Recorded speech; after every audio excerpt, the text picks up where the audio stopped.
As empresas privadas também sofrem muito com a questão da burocracia, né? De processos que atrasam o desenvolvimento. Eu não sei como que é a cultura no restante da América Latina, mas aqui no Brasil, infelizmente, nós não somos treinados para trabalhar com erro. Então, o medo de errar faz com que as pessoas temam inovar e prefiram ficar no senso comum. Isso é uma característica individual, né, também e das organizações, tanto públicas quanto privadas.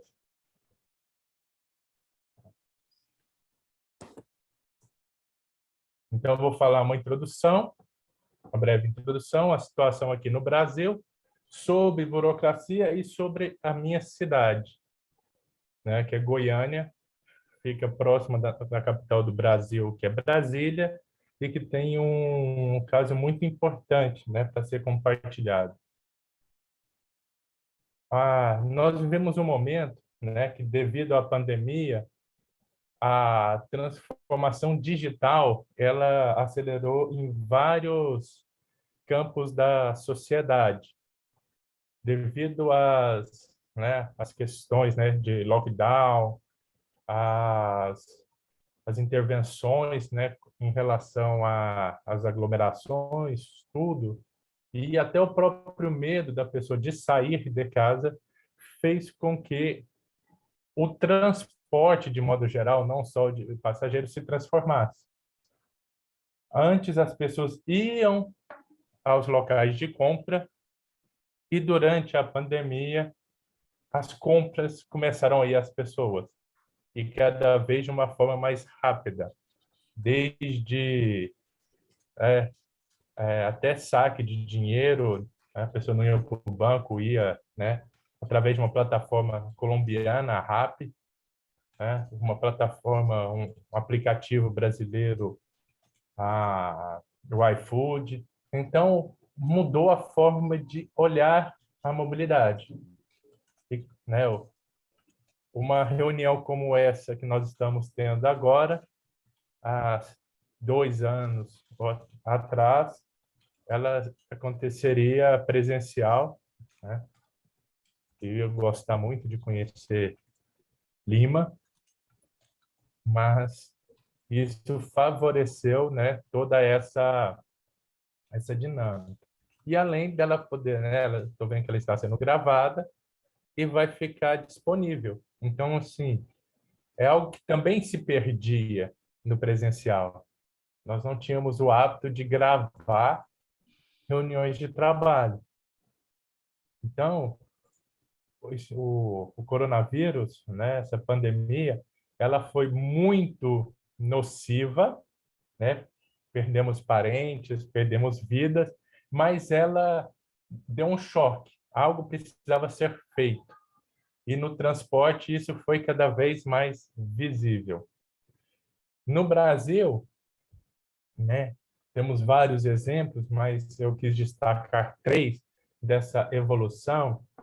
É uma em tamanhos diferentes de cidade. Uma cidade de médio porte, né, que é Jundiaí, que fica no interior de São Paulo. É uma cidade de menos de 500 mil habitantes, né? Mas foi a primeira a oferecer, né, uma forma de acessar ao ônibus usando o cartão de crédito e outras tecnologias. Por quê? Porque uma das questões muito levantadas durante a pandemia foi a questão do dinheiro a bordo, né? A troca do dinheiro com o cobrador, ou em cidades que não tem, né, o cobrador ou trocador, fazer isso com o próprio motorista. Outro exemplo muito interessante está sendo a cidade do Rio de Janeiro, né? Já uma cidade de mais de 4 milhões de habitantes, que está, né, fazendo uma nova forma de trabalhar, né, com o transporte público. O Rio teve um grande salto devido à Copa do Mundo, né, um grande salto em investimentos em mobilidade devido à Copa do Mundo de 2014 e principalmente devido às Olimpíadas de 2016.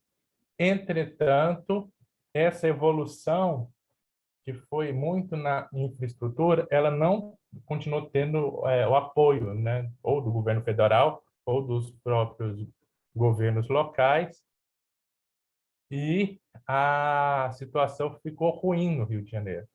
Então agora estão, né, buscando melhorar, né? O BRT do Rio está sofrendo forte intervenção para ver toda essa questão de como melhorar o transporte público no Rio de Janeiro. Eu não sei se vocês conhecem, né? Imagino que não são muito aprofundados. Todos os ex-governadores do Rio de Janeiro ou estão presos ou foram presos por corrupção, né? Eu não sou outros por questão de justiça, mas ou estão presos. Então, o Rio tem uma situação muito complicada. E agora, né, o atual prefeito, que já era prefeito durante a Copa do Mundo e a Olimpíada, está buscando um novo modelo regulatório, né, ao invés de uma regulação, né, grande de serviços de transporte, investimentos em bilhetagem eletrônica e investimento em frota, ele está buscando fazer isso de forma segregada. E também nós estamos com evoluções em meios de pagamento, que algumas linhas já estão usando telefone via o NFC, né? O Pix, que é uma transferência bancária aqui no Brasil, rápida e desburocratizada, usa o QR Code, o código QR, né? E as pessoas poderem fazer cada vez mais via boleto bancário compras antecipadas. São Paulo é a nossa maior metrópole, né? Que junto com a sua região metropolitana tem 11 milhões de habitantes. Também já aceitam cartões de débito e crédito, né? Uma nova frota, né? Já vai vir incorporada com essa tecnologia, né? E eles também estão evoluindo, né? A questão da eletromobilidade e outras formas de melhoria na situação. Mas qual que é a barreira? Por que que nós não andamos mais? É a questão da burocracia, mas a burocracia visto como a burocracia em si não é algo ruim. Aqui no Brasil nós temos essa visão, é uma palavra que chega até a ser pejorativa, né?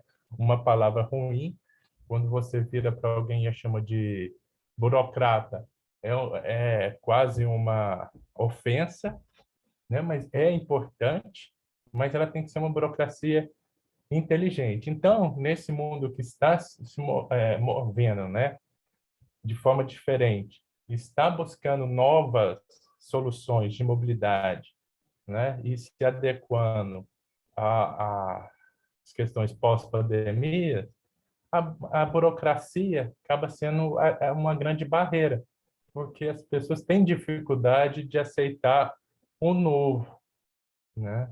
E isso vem atrapalhando, né?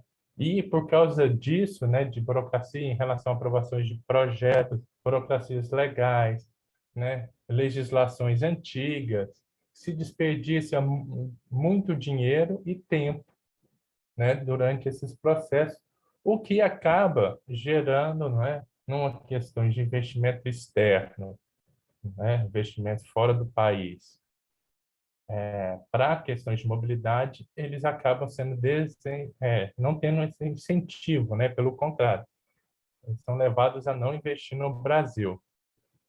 Por exemplo, a maioria das empresas de scooters, né, e patinetes compartilhadas elétricas encerraram, né, aqui no Brasil por causa dessa questão burocrática, não é? Era tantas exigências que o regulador queria colocar que ficava inviável o custo de implantação, desde questão de uso de capacetes, questão de locação do espaço público. Então, isso vai desanimando, né? Eu vendo esse exemplo de La Paz, Goiânia, a minha cidade, desde 2015 estão com obra para implantação de um BRT. que seria o segundo da cidade no sentido norte-sul, e que está parada por questões burocráticas. Uma hora é o Ministério Público que questiona a obra, outra hora é o Tribunal de Contas que questiona, é o Instituto do Patrimônio Histórico, é o Instituto do Meio Ambiente. Então, isso vão gerando entraves, encarecendo a obra, né? E que gera, né, grande incerteza para questões de negócios, né? A nossa legislação, ela tem um ponto que é muito favorável, mas ele acaba sendo restritivo por isso, porque o transporte público urbano é considerado um serviço público essencial, isso está na nossa Constituição, né? Ela garante, né, que todos os entes públicos, né, têm que garantir aos cidadãos o direito de uma mobilidade urbana eficiente. E por isso, por ele ser um serviço público essencial, por ele, né, ele ter uma relação do público com o privado, ele acaba chamando muita, né, a atenção de vários agentes públicos, né? O Brasil é uma federação, então você acaba tendo instâncias, desde o menor, que é o município, né, passando pelo estado, né, indo até a União, que é a questão federal, dando, né, diretrizes e participando desse debate, mas ninguém chamando para si essa responsabilidade, né? Então isso acaba gerando vários problemas que na pandemia se agravaram e que forçaram a buscar essa solução, uma solução, né? Existe a nossa Lei Nacional de Mobilidade, né, que é do ano de 2012, né, que determinou que todos os municípios, todas as cidades com mais de 20 mil habitantes, são mais de 3 mil municípios, deviam elaborar um plano de mobilidade urbana compatível com o plano diretor, né, o plano master municipal. Qual que é o problema disso? As cidades tinham que fazer isso para receber recursos federais, né? Então, como é algo que foi imposto, né? A União não gerou nenhum tipo de contrapartida, né? Que é treinar técnicos e tudo mais. Esses planos de mobilidade, quando saíam, eles tinham muito mais um caráter de cumprir protocolo do que realmente pensar a cidade.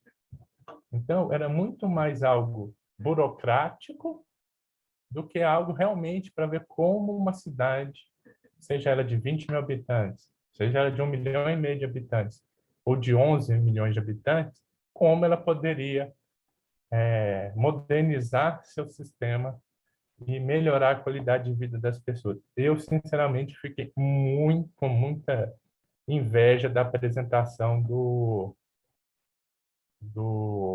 Rony sobre os teleféricos.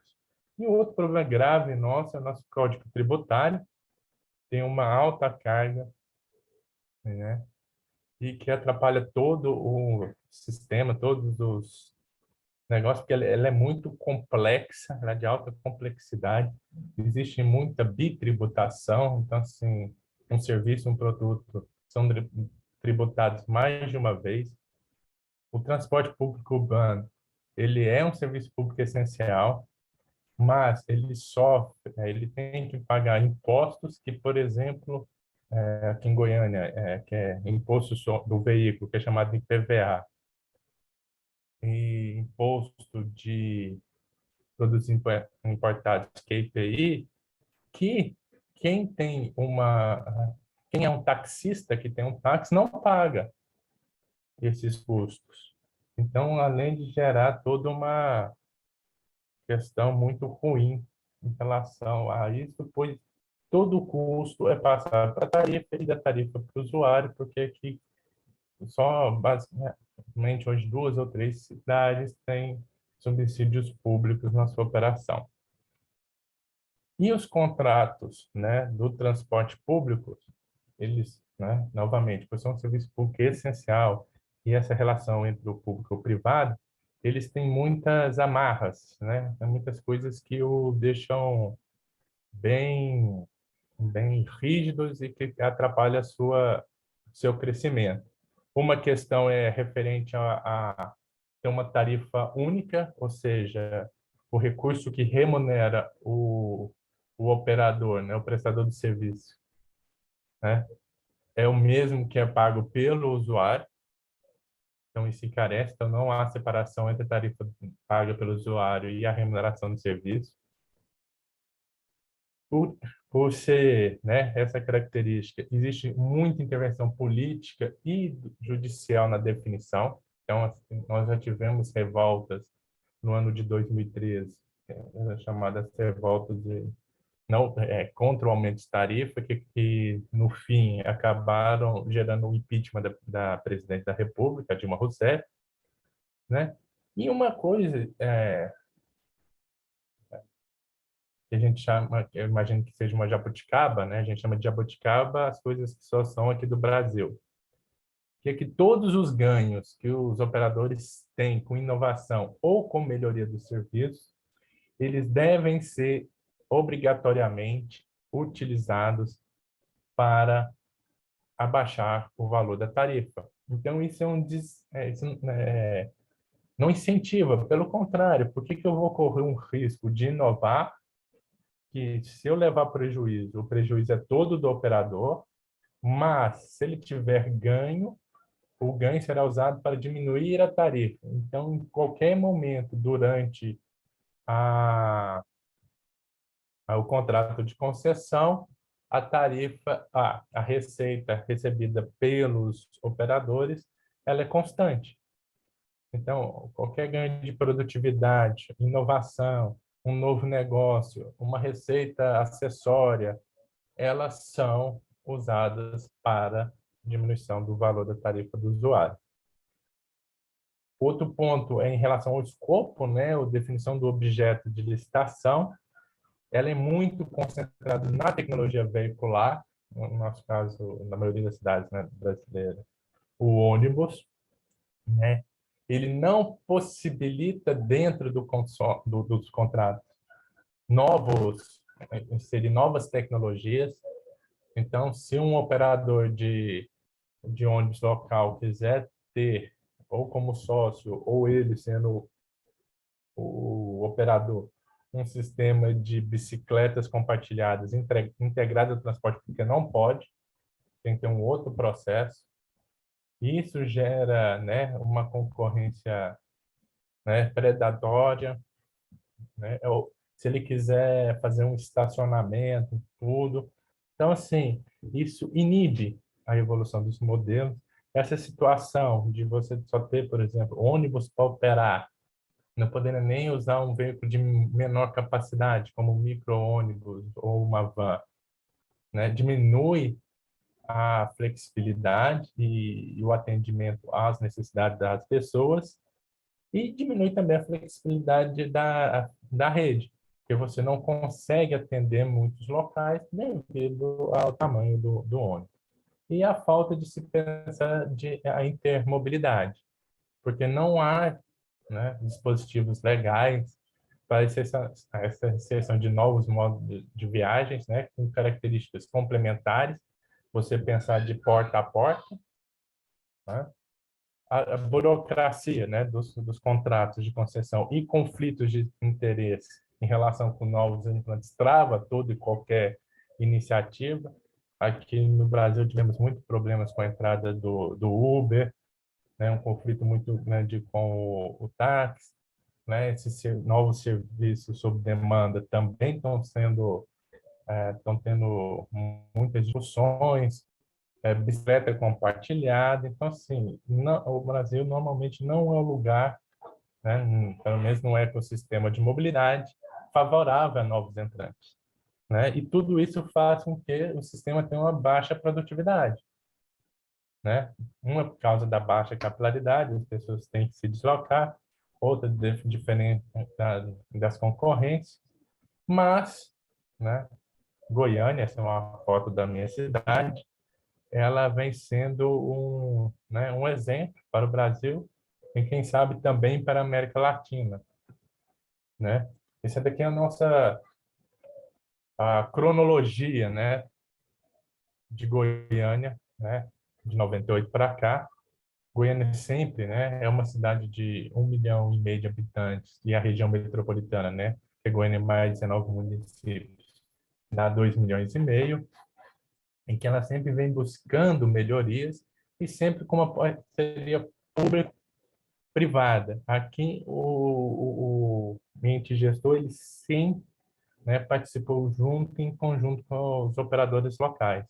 Então isso gerou um ganho muito bom, né, entre o sistema. O primeiro grande marco acontece em 1998, com a adoção do bilhete eletrônico, né, modelo Edmond, igual de metrô, e o início do fim, né, dos cobradores, né, os trocadores dentro do ônibus. Goiânia foi a primeira cidade a tirar os cobradores, isso aumentou muito o tempo de viagem. Foi a primeira cidade a não ter mais venda, praticamente extinguir a venda a bordo. Então, assim, não tem dinheiro circulando, então assaltos a ônibus não acontece. E diminuição de fila, porque a maioria já tem um produto, então já chega, passa no validador. Então, isso gerou muito ganho de eficiência e tudo. Em 2008, tivemos os novos contratos de concessão, que também foram, né, interessantes. Vocês não estão aqui na cronologia, mas ele ajuda a explicar. Em Goiânia, saiu do modelo de licitação por conjunto de linhas para a área de operação e dentro da área, os operadores, né, junto sempre com o poder público, podem, podem fazer toda uma discussão, né, de melhoria da rede, novos atendimentos e tudo mais. Em 2010, foi instalado um centro de controle operacional que controla 100% das linhas de Goiânia, todos os ônibus, né, os 1.100 ônibus da cidade, têm GPS, são controlados pelo CCO, que tem uma unidade central que fica na região, né, central de Goiânia, um que fica no município de Aparecida de Goiânia, que é o segundo município mais importante, e o terceiro CCO fica em outro terminal, que é no BRT Anhanguera. Em 2013, o Sistema de Informação Metropolitana, o SIM, que é de informação do usuário. Então, assim, desde 2010, o usuário pode, na época, por meio de SMS, ele podia entrar em contato e pedir informações sobre a linha, né, horário e tudo mais, né? E hoje já tem um aplicativo chama assim RMTC, né? O sistema também está no Google, então ele pode olhar, pede um alerta na hora que o ônibus estiver a 5, 10 ou 15 minutos do ponto onde você está. Então você não precisa ir antes para o ponto, se ainda você morar perto, você pode ficar e na hora que o ônibus estiver chegando você vai. Então gera uma série de comodidades. O cartão fácil, né? Em Goiânia, em 2013, foi um serviço de integração fora de terminais, né? Com um cartão, e onde você pagava a primeira, né, com a tarifa do sistema, e podia fazer duas integrações gratuitas. Um fato interessante, Goiânia, que Goiânia tem uma tarifa única, metropolitana, e com ela você pode se deslocar, né, e trocar de ônibus nos 19 terminais em Goiânia e na região metropolitana, pagando uma só tarifa. Então, isso gera muito acesso, né? Mas isso gerou também muitos prejuízos, que mais para frente eu vou comentar sobre as soluções. Em 2015, começou a substituir, né, as bilheterias, né, nos terminais e nas estações do BRT por ATMs, que você compra com cartão, né, e entra através do QR Code, que é lido pelo sistema de bilhetagem, né? Em 2018, todos já começaram a aceitar o pagamento com débito, né, essas ATMs. Em 2019, foi colocado o primeiro serviço DRT, né, serviço sob demanda, estilo Uber Pool, que você chamava o micro-ônibus de 18 lugares, que tinha o nome de Citybus 2.0, e ele te levava, né, no sistema esquina-esquina, então você ia para um ponto mais próximo, ele não era porta a porta, né, para não desviar muito a viagem, né, e a tecnologia era feita por uma empresa israelense chamada Via. Em 2020, durante a pandemia, o governo do estado de Goiás, junto com o operador de bilhetagem, que é o consórcio Rede Móvel, criaram um sistema de embarque prioritário. Então, como todos tinham cartão, então somente aqueles cartões de pessoas que tinham serviços essenciais poderiam embarcar durante o horário de pico. Então, isso foi uma medida para diminuir a lotação dos ônibus. Nesse período também, os veículos só poderiam carregar pessoas sentadas. E a última grande inovação, no final do ano passado, foi em todos os ônibus, os 1.100 ônibus do sistema, você pode usar seu cartão por aproximação, tanto na função crédito quanto na função débito, para fazer a sua viagem. Novos produtos que estão sendo, né, digitais que estão sendo oferecidos, vão ser, né, lançados pelo governo, o bilhete único, né, que é a integração temporal, um vale transporte por assinatura, tipo Netflix do transporte, onde você paga, né, estão estudando algo em torno de US$ 30 para a pessoa poder usar de forma ilimitada durante um mês, né, o funcionário. Isso é para as empresas. Um cartão família para uso no domingo, onde uma pessoa paga e outras quatro embarcam sem pagar tarifa. Um bilhete diário semanal, um bilhete com meia tarifa para curta distância, até 5 quilômetros, e um cartão pós-pago, onde que no final do mês a pessoa recebe uma conta como se fosse de qualquer outro serviço pelo que ela usou no transporte. Estamos, né, também caminhando pela eletrificação da frota do BRT, tanto do que está em operação, que é o leste-oeste, que é o Eixo-Anhanguera, quanto o que está em construção, que é o norte-sul. Isso está vindo de uma parceria da Enel com o governo estadual para alocação dos veículos, né? O serviço, né, sob demanda vai ser agora integrado com o transporte público, então com o mesmo produto tarifário do ônibus, você pode usar no serviço sob demanda, o mesmo para bicicletas integradas. E a criação, né, estamos em desenvolvimento e conversas com parceiros tecnológicos de um super aplicativo, um super app da mobilidade, onde terá um marketplace, né, com todas as opções de mobilidade na região metropolitana de Goiânia, e a pessoa, né, a um clique, possa escolher a sua forma mais fácil de se deslocar. Mas como Goiânia conseguiu isso? Né? Falando, né, parece que não foi fácil, né? Parece papo de vendedor. Mas, primeiro, uma questão legal, que é a criação de um serviço único de transporte público metropolitano. Goiânia, o estado de Goiás e as outras 18 cidades comandam um único sistema. Em Goiânia, no Brasil, nós temos um problema muito grave entre, né, onde que começa. É porque assim, o município ele é responsável pelas linhas locais e o governo estadual pelas linhas intercidades, intermunicipais.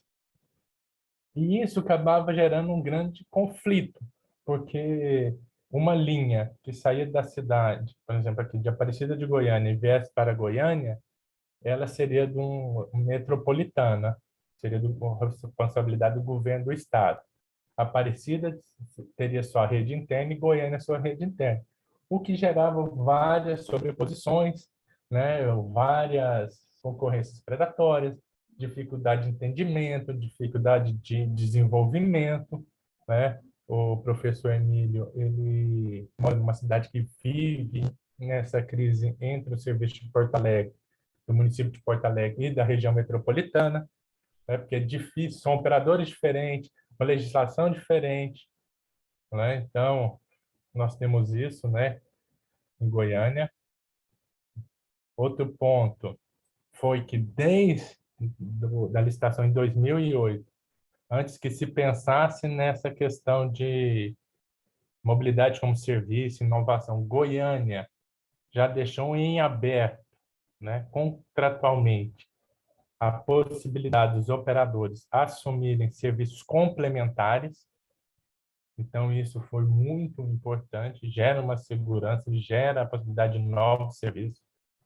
Foi também nessa questão por área, e tudo que for tecnologia não ferroviária dentro dessas áreas poderia ser explorada pelo operador, então você não precisaria para toda nova modalidade fazer uma nova licitação. Então isso também gerou um ganho de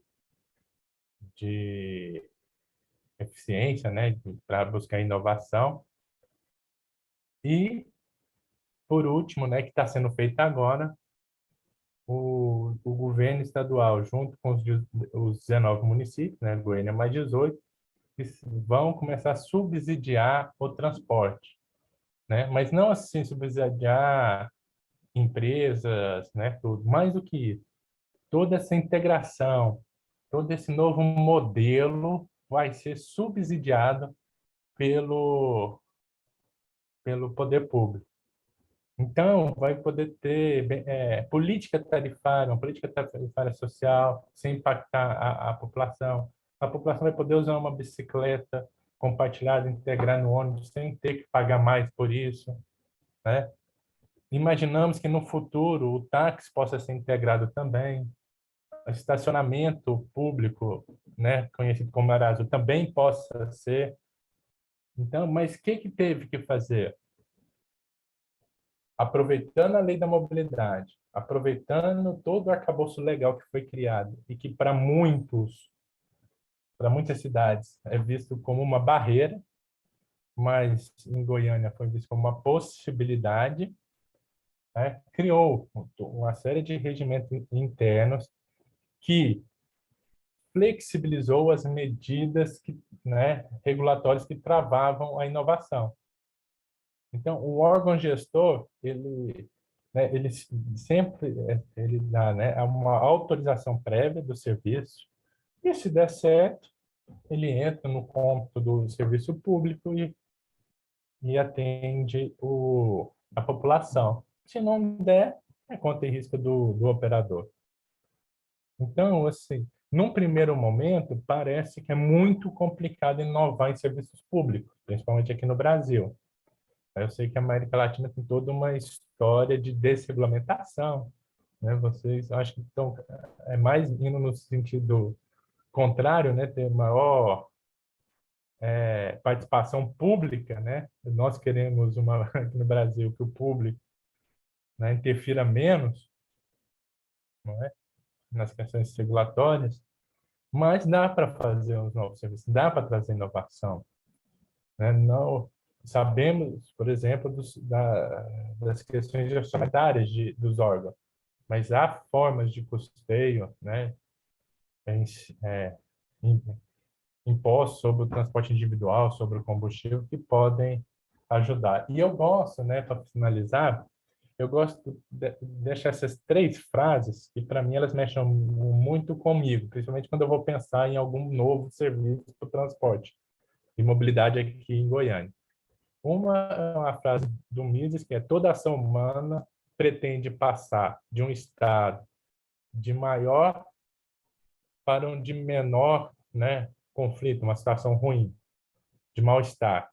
Então, o que o usuário quer, no fundo, é sair de uma situação hoje que ele tem dificuldade para uma que gere facilidade, né? Então, às vezes, a gente fica pensando, né? Nossa, eu vou pôr ar-condicionado, ônibus elétrico e tudo. Bacana, mas você não tem nem calçada, você não tem um abrigo para a pessoa no dia de chuva.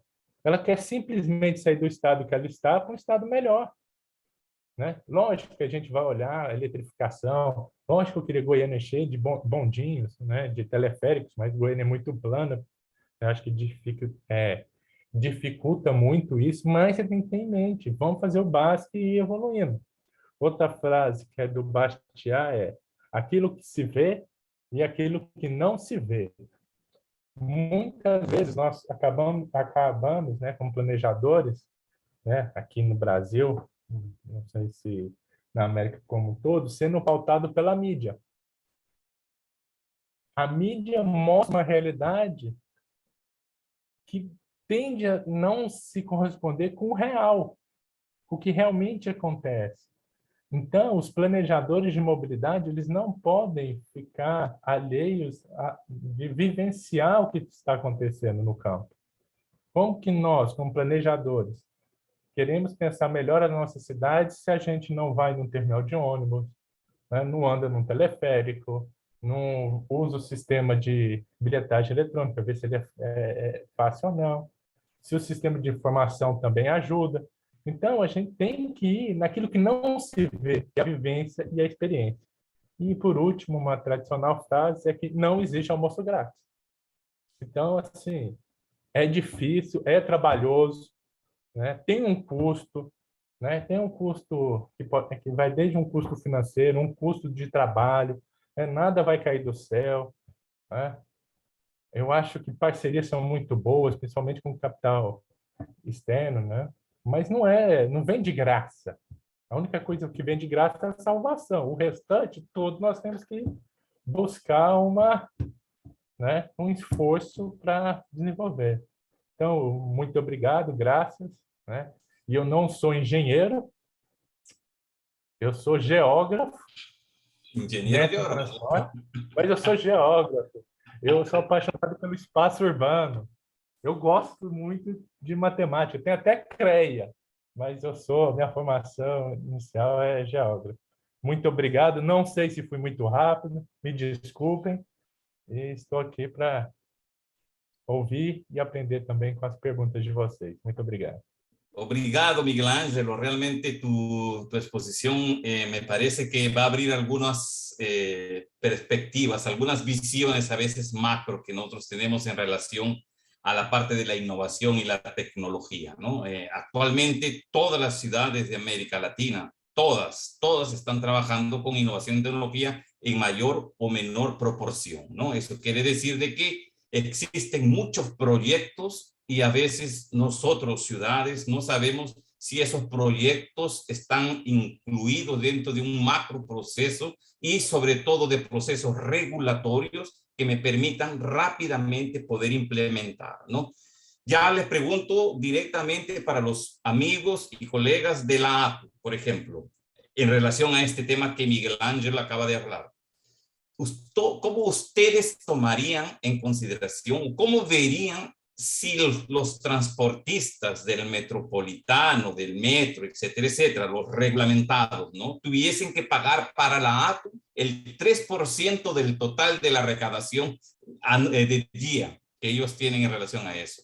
Entonces, esas son reglamentaciones, por ejemplo, aquí en el Brasil, a través de los contratos de concesión, que las empresas públicas que gestionan el transporte colectivo reciben de los operadores. Eso de alguna otra manera, a través del tiempo ha ido creando ciertas, ¿cómo puedo decir?, atritos, ciertas roces y embates con los operadores de transporte colectivo. Y eso es uno de los factores por qué la tarifa a veces es cara. En algunas ciudades de Brasil, Miguel Ángel, me equivoco, estamos como en 0,90 a veces dólar por pasaje. $1 por pasaje, más o menos, que estamos llegando en algunas ciudades de Brasil. Y eso crece exponencialmente, ¿no? Yo me acuerdo y hago esa reflexión simplemente porque el Uber es un caso específico, ¿no? Todo sistema regularizado, tiene que estar adscrito en un sistema de gestión.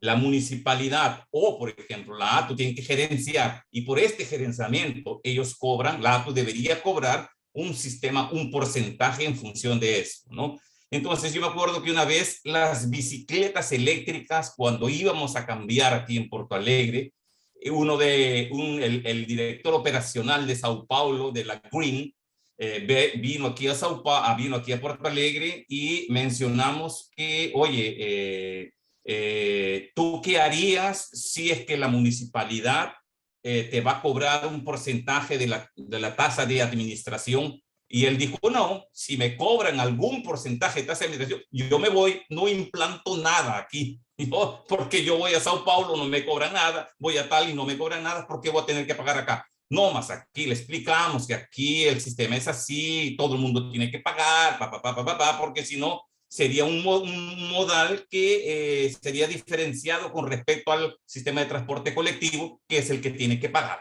Ahí él salió la idea, oye, yo no pago por el grado de corrupción que vive Brasil también, ¿no? Yo no pagaría directo esa tasa de administración, más sí, por ejemplo, yo podría dar ese 1 o 2% o 3% para construir yo más ciclovías, porque yo funciono encima de las ciclovías. Entonces yo podría, ¿no? Más al final no llegaron a un acuerdo y se fue.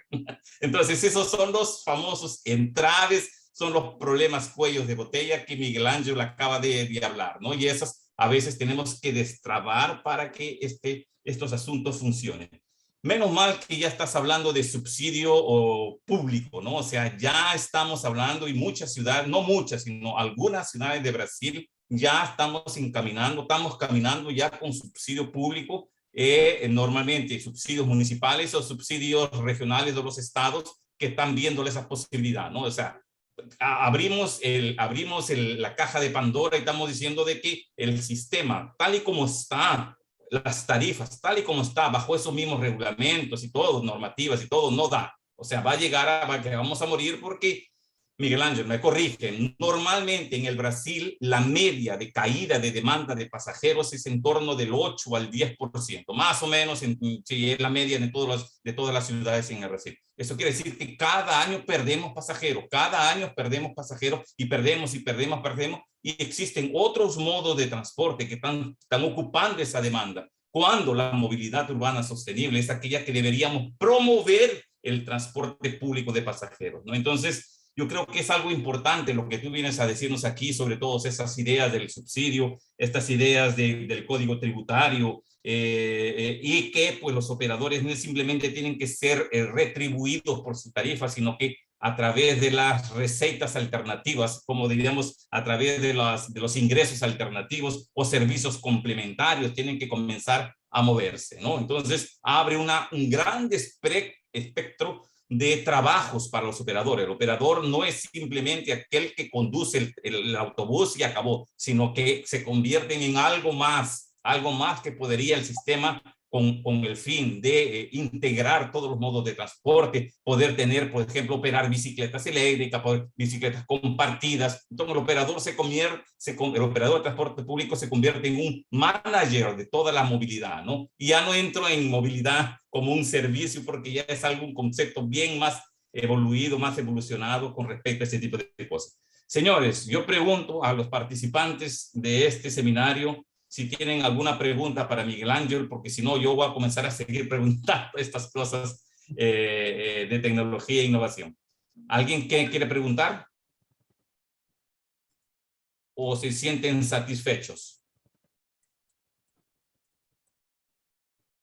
Bueno, entonces sí creo que todo el mundo se siente satisfecho con todo lo que has ofrecido, Miguel Ángel. Y yo quisiera que tú me digas entonces en este sentido, pues, cómo realmente, así efectivo, en concreto, cómo en Goiânia, cómo este subsidio va a ser llevado a cabo. Y realmente existe la idea que el operador de transporte colectivo, a través de su contrato de concesión, pueda ofertar otros servicios, como digo yo, bicicletas eléctricas, cosas de ese tipo, o cómo ustedes lo están pensando allá en Goiânia. O subsídio será dividido de acordo com a participação de cada ente na região metropolitana, né? Uma lei estadual, mas com o apoio dos prefeitos, determinou que 41,2% fosse do governo estadual, governo de Goiás, 41,2% da prefeitura de Goiânia, 9% da cidade de Aparecida e 8, agora não lembro da casa decimal, do município de Senador Canedo. são os principais. Então, não ficou pesado assim, né, para ninguém, está bem dividido. Então, isso facilitou a questão do subsídio. E os novos serviços, né, eles estão, sim, né, a própria deliberação do órgão gestor, que aqui chama Câmara Deliberativa de Transporte Coletivo, já trouxe eles, né, como projetos futuros, que é a eletrificação do BRT, o serviço compartilhado de bicicleta, o serviço de transporte sob demanda, né, do tipo esquina a esquina, e esses já estão todos já na deliberação do órgão gestor. Então, as empresas, junto com o órgão executivo, que é a Companhia Metropolitana, irão desenhar esses projetos na implantação e todo o custo adicional deles serão colocados no subsídio da tarifa, né? O órgão gestor está finalizando o cálculo da nova tarifa, né, em dados internos, né, que aqui é feita através de uma fórmula paramétrica, não precisa da planilha de custos. A planilha de custos é só em período revisional. Mas, segundo a né, simulação, a tarifa de remuneração vai ser R$ 7,20, um pouco mais de um dólar, né? Mas a tarifa para o usuário ela vai ser a partir de R$ 4,30 para baixo. Então, a gente tem essa expectativa que possa atrair novas demandas e também colocar os novos serviços. Então, nós estamos, né, Goiânia está nesse caminho. Goiânia está também dentro dessas deliberações.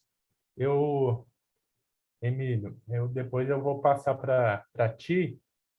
Eu vou passar essas deliberações, vou passar a apresentação que foi feita pela empresa gestora e um vídeo que eu acho que você vai conseguir entender melhor, né, visualizar melhor essa situação. Aí você pode até compartilhar com o pessoal, que é transformar a Goiânia em mobilidade como serviço. Não só transporte público. A visão, tanto que o nome do sistema hoje que chama Rede Metropolitana de Transporte Público, né, transporte coletivo, desculpa, que é RMTC, passará a chamar Rede Metropolitana de Goiânia. Não só o transporte público, não só, né? No sonho, a gente está querendo colocar o táxi, o transporte escolar, tudo é o único sistema de mobilidade, né? Então, que a região metropolitana possa, né, o sistema viário, tudo tomando decisões em conjunto e integradas, para não gerar o que acaba tendo, né? Problema de planejamento urbano, espraiamento, né? Essa questão aqui da nossa urbanização levaria também 2 horas aqui, porque Goiânia é uma cidade muito plana, a região aqui. Então, quase toda a área é habitável. Se não tiver uma lei de proteção ambiental, você pode construir casa em qualquer lugar, não é acidentado o terreno. Então, é fácil. Então, as pessoas constroem. E aí tem uma regulamentação, porque o primeiro serviço que chega nas cidades é o ônibus. Antes de chegar água, luz, segurança, o ônibus tem que chegar, porque é um direito constitucional. Então, nós estamos caminhando para ter uma visão única de mobilidade, de cidade, e é isso que nós entendemos, né, aqui em Goiânia, como cidade inteligente. Cidade inteligente não é a cidade que pensa somente em tecnologia, porque tecnologia é meio, é ferramenta. É ferramenta para o quê? Uma cidade que pensa na qualidade de vida dos habitantes dessa geração e da futura geração, olhando para a sustentabilidade, né, e tudo mais.